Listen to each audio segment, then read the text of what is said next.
मदन लाल। मदन लाल जी कहाँ से हैं? बीकानेर से। बताइए किसके बारे में जानना चाहते हैं? मेरे बारे में जानना है गुरुदेव। मदन लाल जी तारीख समय बताइए। तारीख समय ज्ञात नहीं है। आपकी आवाज बताती, माइक ऐसे पकड़िए और जो सही है तो बताइए, मन नहीं है तो मना कर दीजिए। आपकी आवाज बताती है आपके घर के सामने कोई व्यक्ति रहते हैं बाहर, बहुत बात करते हैं, बहुत बात करते हैं, सही है कि गलत?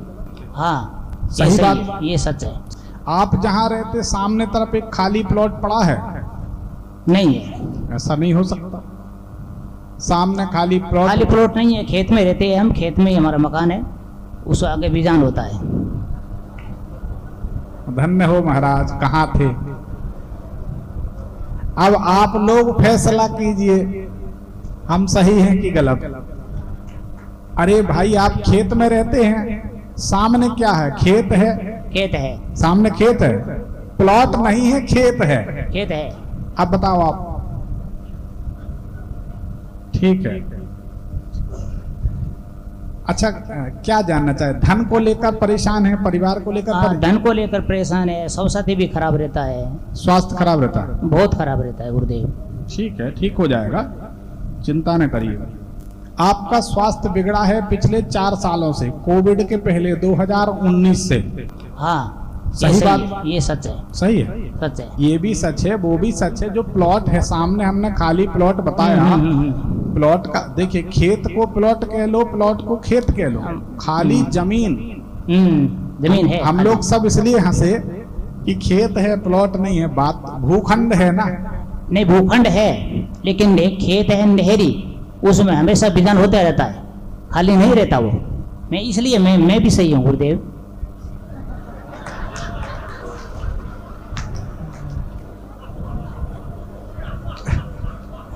अरे हंसी बहुत जरूरी है भाई,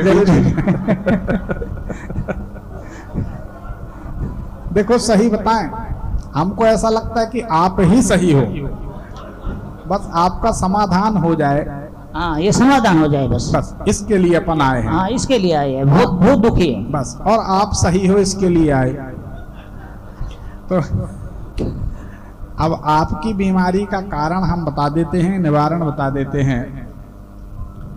आपकी बीमारी के लिए आपके घर में अंदर जाकर ऐसे उल्टे हाथ तरफ कोई पलंग है, गद्दा है, या कोई लग्जरी सोफा कुर्सी वगैरह कुछ रखे? क्या रखा रहता है? पलंग तो रहता है। पलंग रहता है। हाँ। ये पलंग कब रखा है आपने? 5-6 साल हो गए? हाँ, 5-6 साल हो गए। हमने बताया ना कि आपकी बीमारी का कारण पलंग है, जो आपकी आवाज बता रही है।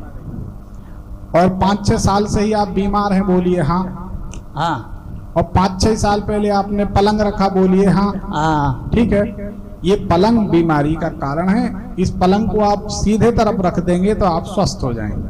नहीं गुरुदेव, 5-6 साल से तो मेरे स्वास्थ्य खराब है, बाकी मेरे बच्चों का, मेरी पत्नी का स्वास्थ्य लंबे समय से खराब है।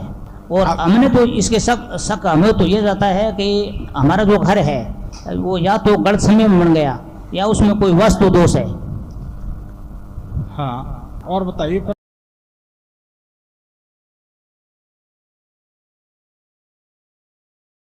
बता रहे आप, देखिए मकान गलत समय में नहीं बना, आपके उस मकान में प्रेत आत्माएं हैं। अब या तो आप प्रेत आत्माओं को बुलाते हो रोज, ऐसा हो सकता है ना? ऐसा हो सकता है। हाँ, तो हमारी गलती हो सकती है इसमें।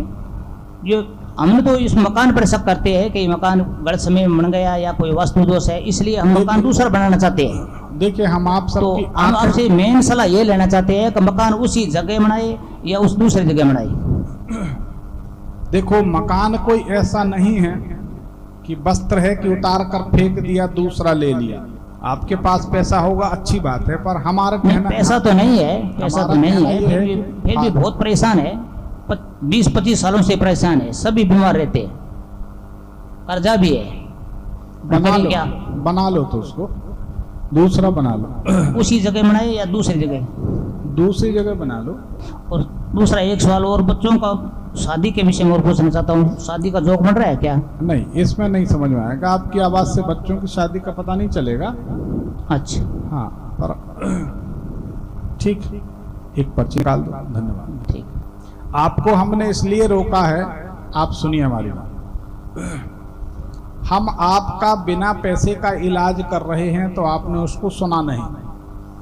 हमको पीड़ा इस बात की होती कि हमारे पास आकर भी अगर खाली हाथ लौट गए तो राजस्थान से यहाँ तक आना बहुत दूर आया हूँ, बहुत दूर से आया हूँ, बहुत ही परेशान हो गया। पर दूसरे की सुनो तो कि नहीं सुनोगे? नहीं सुनूंगा मैं, तो आप ही के भले के लिए।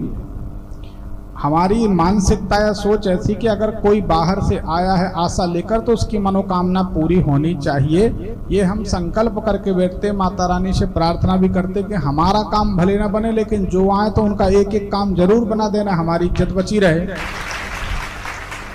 धन्यवाद। ये हमारी सोच रहती है। हम आपको बिना पैसे की दवाई बता रहे हैं, आप नए मकान बनाने के लिए अड़े हैं। जी गुरुदेव। आप फिर बनाओगे, उसमें फिर समस्या होगी तो कैसे हल होगा? इसलिए आपको पूछने के लिए आया हूँ, मकान बनाऊं या ना बनाऊं? मकान बना लो। अरे हम ये कह रहे अगर इसी मकान में सुखी हो जाए तो मकान बनाने की जरूरत क्या है? जरूरत नहीं होगी।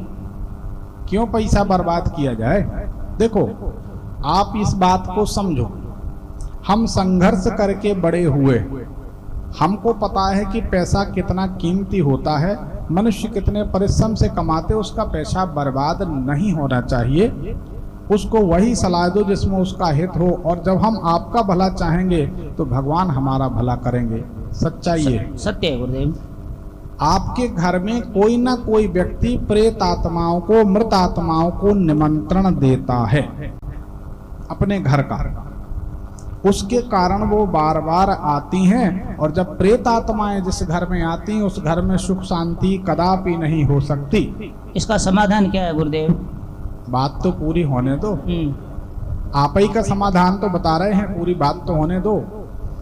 अब लोग कोई पितरों को बुलाता है, कोई घर में मरे हुए गुरु की फोटो रख के उनकी रोज पूजन करता है, कोई परिवार का सदस्य खत्म हो जाता है तो उसकी फोटो भगवान के बीच में घुसेड़ देते हैं और उनके बीच में पूजन करने लगते हैं। यह दोष है, दोष। आप लोग नोट कर लो ये बात। एक घर में 2 शिवलिंग, 2 शंख, 2 सूर्ययंत्र, 2 गोमती चक्र, 3 दुर्गा जी, 3 गणेश जी, इस अंगूठे से छोटे शिवलिंग, एक बित्ता से बड़े शिवलिंग और मृत व्यक्ति की फोटो, मरे हुए व्यक्ति की मूर्ति, इनकी पूजन करने वाला मनुष्य कभी भी सुखी नहीं रह सकता। ये शास्त्र प्रमाणित बात है और हजारों लोग हमारे पास। अब आप समझो इसका रहस्य समझना।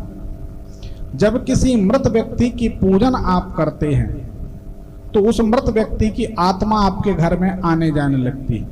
और जब एक बार हमारे आपके मनुष्यों के और मृत आत्माओं के बीच की मर्यादा खत्म होती है तो इतनी मृत आत्माएं भर सकती हैं आपके घर में जो असंख्य हैं। आपको पता नहीं दुनिया में कितनी जो अतृप्त आत्माएं हैं भटक रही हैं। अब उन आत्माओं में अच्छी भी हो सकती हैं और बुरी तो हो गई, क्योंकि जैसा संसार है मरने के बाद आत्मा की प्रवृत्ति मनोवृत्ति वैसी रहती। अब लोग हर मंदिर में जाओ, वहां पूजन कर रहा था कोई, मर गया तो उस व्यक्ति की मूर्ति रख देते हैं। जो कलयुग का प्रभाव है, आने वाले समय में भगवान की मूर्तियां गायब हो जाएंगी, मरे बरे लोगों की मूर्तियां, जिसको जो अच्छा लगा उसी को भगवान मान के पूजा करने लगे, तो ये गलत है। अब आप हमें ये बताइए, क्या आपके घर में कोई मृत व्यक्ति की, कोई सती की, किसी की पूजन होती है? या पूजा घर में कोई ऐसी मूर्ति है, फोटो है, या आपके घर में कोई ऐसा स्थान किसी का बना है? हाँ, प्रयोग बता देते। उस प्रयोग के प्रभाव से उसको जाना होगा, जो भी होगा आप उसको समझ लो। रात में 11 बजे के बाद रोज सिद्ध कुंज का स्तोत्र का पाठ आप YouTube में सुन लिया करें। सुन लेंगे तो आपके घर की बीमारियां दूर हो जाएंगी। उसी घर में रहकर आप सुखी रहने लगेंगे 1 हफ्ते में। एक पैसा नहीं लगेगा, एक पैसा ये तो बहुत बड़ी बात है गुरुदेव। नहीं। एक अरे हमारे काम ही ऐसे, हम बताते किसी को, ये बहुत बड़ी बात। हजारों लोग सुखी हैं, कोई एक नहीं। ठीक, तो आपको सिद्ध कुंजिका स्तोत्र का पाठ सुनना है। पलंग पर बेड